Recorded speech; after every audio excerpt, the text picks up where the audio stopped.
नमस्कार, आपके साथ मैं रोहित कुमार। आप न्यूज फॉर नेशन पर सरकार में डिप्टी सीएम और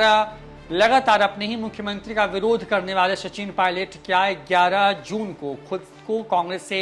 हमेशा के लिए अलग कर लेंगे? क्या सचिन पायलट जो है वहां पर एक नई राजनीतिक पार्टी की शुरुआत करने जा रहे हैं? क्योंकि लगातार वो पदयात्रा पर है अपनी गहलोत सरकार के खिलाफ, जिस सरकार में वो खुद डिप्टी सीएम की हैसियत से शामिल हैं। बड़ी लगातार सरकार के भ्रष्टाचार पर जो है सरकार पर भ्रष्टाचार के आरोप लगाते रहे हैं। वो ये कहते रहे हैं कि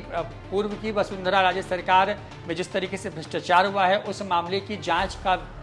जो बात कही गई थी चुनाव के वक्त में, उस पर भी इस सरकार ने कोई ध्यान नहीं दिया। गहलोत और सचिन पायलट के बीच के रिश्तों में जो तल्खियां हैं वो कोई नई नहीं है। जब वहां पर मुख्यमंत्री चुनना था तब भी ये समस्या आई थी और सरकार बनने के करीब 9 महीने बाद भी एक बार तो ऐसी खबर आई कि सचिन पायलट इतने नाराज हो गए हैं कि वो अब कांग्रेस को ही वहां पर तोड़ देंगे।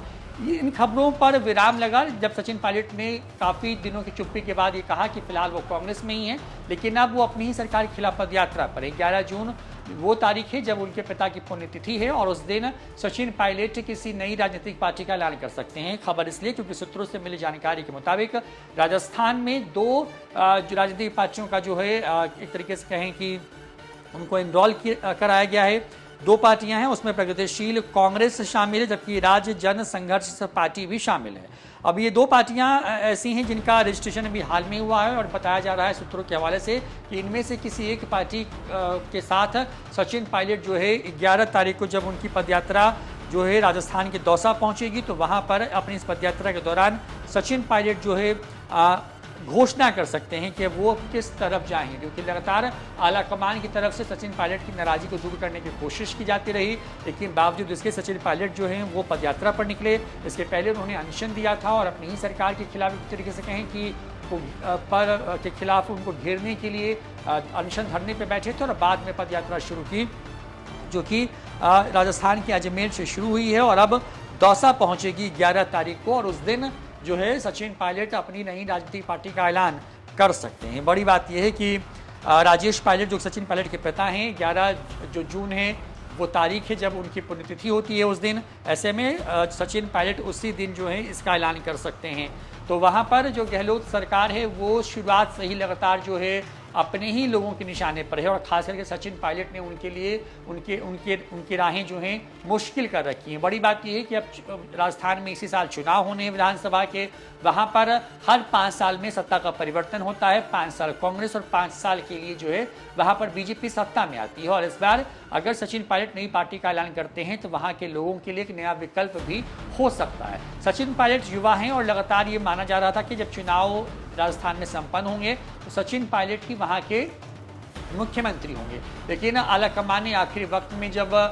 गहलोत के नाम का ऐलान किया तो उसके बाद से ही दोनों के रिश्ते में जो तल्खियां थी वो कई बार मीडिया रिपोर्ट्स में सामने आती रही हैं। कई बार ये तक आरोप लगा कि सचिन पायलट जो है कांग्रेस को राजस्थान के अंदर तोड़ने की कोशिश कर रहे हैं। हालांकि हर बार डैमेज कंट्रोल करने की जो कोशिश हो रही थी दिल्ली में बैठे कांग्रेस के बड़े दिग्गज नेताओं की तरफ से, उसमें वो कामयाब हो रहे थे, लेकिन इस बार की बात करें तो इस बार ऐसा होता नजर नहीं आ रहा है, क्योंकि सचिन पायलट ने आलाकमान की मना करने के बाद भी वहां पर अनशन दिया, उसके बाद पदयात्रा पर निकले और अब 11 तारीख को जो दौसा में बड़ी जनसभा उनकी होनी है उस दिन वो बड़ा ऐलान कर सकते हैं। जाहिर तौर पर राजस्थान की राजनीति की बात करें तो वहां पर चुनाव को लेकर के सरगर्मियां तेज हैं। खुद प्रधानमंत्री नरेंद्र मोदी हों, अमित शाह हों या बीजेपी के बड़े नेता हों, वो लगातार अब राजस्थान में कैंप कर रहे हैं। इसी साल के आखिर में वहां पर चुनाव होने हैं। ऐसे में राजस्थान एक बड़ा राज्य है जहां पर बीजेपी अगर सत्ता में वापसी करती है तो वहां पर बीजेपी के लिए लोकसभा चुनाव के पहले एक शुभ संकेत हो सकता है, लेकिन क्योंकि वहां पर अगर सचिन पायलट चुनावी मैदान में उतरते हैं नई पार्टी के साथ तो वहां की लड़ाई त्रिकोणात्मक हो सकती है, क्योंकि कांग्रेस और बीजेपी पहले से ही आमने सामने है। सत्ता परिवर्तन का इतिहास रहा है वहां पर हर 5 साल पर, और इस बार अगर सचिन पायलट वहां पर आते हैं तो ये देखने वाली बात होगी कि सचिन पायलट वहां पर क्या करिश्मा दिखा पाते हैं, क्योंकि सचिन पायलट ने जो लाइन और लेंथ ले रखी है कांग्रेस के ही खिलाफ में, अपने नेता के खिलाफ में, और खास करके अगर बात करें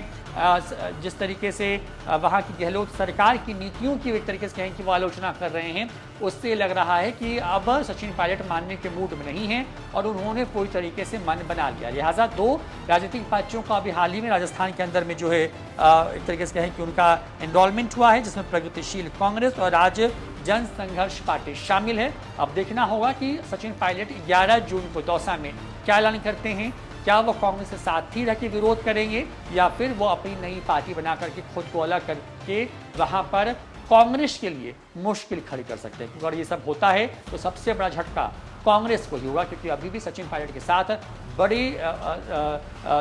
जो दल हैं, जो कांग्रेस के अंदर के जो विधायक हैं, उनकी बड़ी संख्या है जो उनके समर्थन में या फिर उनको बतौर नेता देखना चाहते हैं। फिलहाल इस वीडियो में इतना ही। नमस्कार।